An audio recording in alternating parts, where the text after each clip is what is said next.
My wife wanted an open marriage, cheated with a CEO, then begged me back when he ghosted her. But I was already dating her best friend. What's up, Reddit? I never expected to post something like this, but I have been hanging on to this story for a long time, and it deserves to be told. So here goes nothing. My name's Leo. I'm 35, and I've spent most of my life working in construction. I don't wear fancy suits. I don't sit in boardrooms or fly to conferences. My hands are calloused. My back is sore more often than not, but I take pride in what I do. I build things that last. My wife, well, my ex-wife now, her name is Jennifer. She's 30, works in marketing and public relations. Her job always felt like smoke and mirrors to me. Endless meetings about strategy and emails about brand vibes.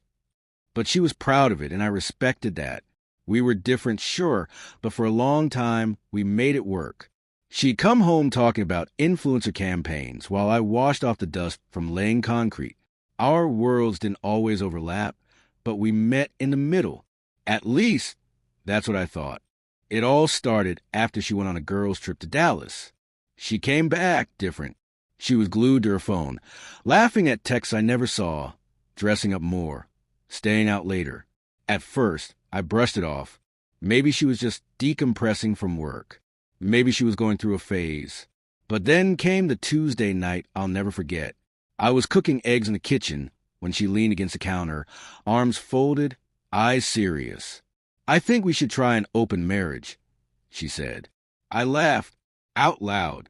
I thought she was joking, but she didn't even crack a smile. She was dead serious.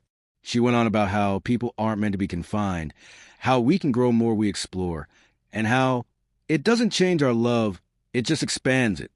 It sounded like something straight out of a self-help podcast, but I knew what it really was, an excuse. She wanted permission to cheat without feeling guilty. And I'll be honest, in that moment, my heart sank. Not because I was afraid of losing her, but because I realized she'd already checked out of our marriage. I didn't even have to dig to know who it was. My sister, Nora, had already warned me. "Leo, I need to tell you something," she said one night, shoving her phone into my hands. Jennifer's been bragging in her group chat. Some CEO she met in Dallas. She called him her ticket to never worrying about money again. There it was, in black and white. My wife wasn't looking for freedom. She was looking for an upgrade. I should have blown up. I should have thrown her out right then and there. But instead, I stayed calm. "Sure," I said to her, keeping my face neutral, "if it makes you happy." She lit up like a kid on Christmas morning. Thought she'd won. Thought I was a fool. But what she didn't realize, I was giving her enough rope to hang herself. Over the next few weeks, Jennifer dove headfirst into her open marriage. She dressed up like she was auditioning for The Bachelor every night, left for late meetings that everyone knew weren't meetings, and came home smelling like cologne that wasn't mine. I didn't fight. I didn't question. I let her do exactly what she wanted, because while she was off chasing her fantasy, something unexpected was happening on my end. Her best friend, Evelyn, started reaching out. Evelyn was different from Jennifer's other friends, where most of them were shallow, obsessed with appearances. Evelyn was grounded. She was kind, thoughtful, and, unlike Jennifer, she respected hard work. She texted me one evening, "Hey, how are you holding up?" I stared at the screen for a while before replying, still breathing. "You don't deserve this," she wrote back almost instantly. "You deserve better." And just like that, something shifted. For the first time since this mess began, I felt seen. At first, it was just friendly conversations, checking in, sharing frustrations. But as weeks turned into months, those conversations grew deeper, realer, and slowly, a connection started to form. Funny thing is, Jennifer didn't care when she thought I was home alone, waiting like a loyal dog. But the second she noticed Evelyn coming around more, she suddenly got suspicious. "Why is Evelyn here so much?" she asked one night, her voice tight. "Why does that bother you?" I shot back. She didn't have an answer, because deep down she knew. She could feel me slipping away, and she hated it.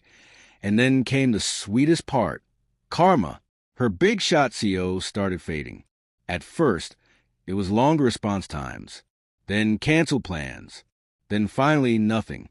One night, she stormed into the house, mascara running, slamming her phone on the counter. "He blocked me," she sobbed. "After everything, he just blocked me." I had to bite the inside of my cheek to keep from laughing. She looked at me with desperation in her eyes. "Leo, I made a mistake. We can fix this, right? We can go back to how it was." But what she didn't know, there was no going back. Not anymore. See, Jennifer had always thought she was a smart one.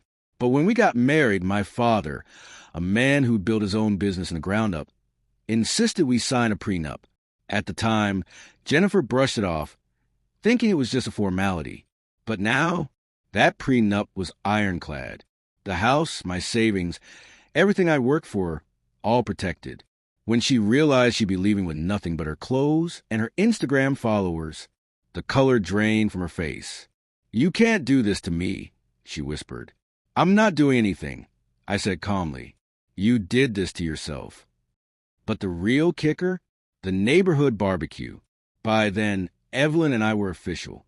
She was by my side, confident and radiant.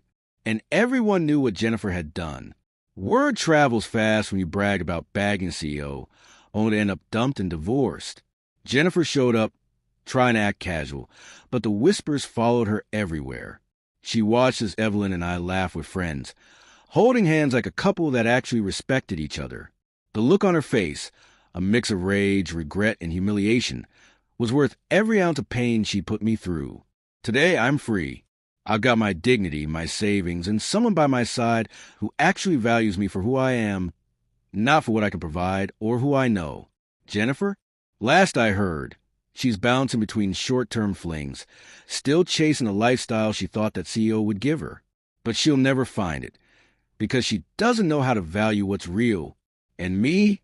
I don't hate her. I don't even wish her ill. But I'll tell you this. When someone shows you their true colors, don't repaint them. If someone ever asks you to keep your options open, let them.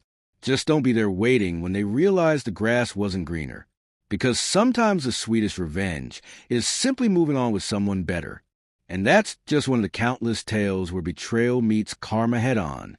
If you enjoyed this story, make sure to hit that subscribe button and join us here at Revenge Twist, where every week we bring you shocking betrayals, jaw-dropping twists, and the sweetest paybacks you've ever heard. Don't miss the next story, because trust me, you won't see the twist coming.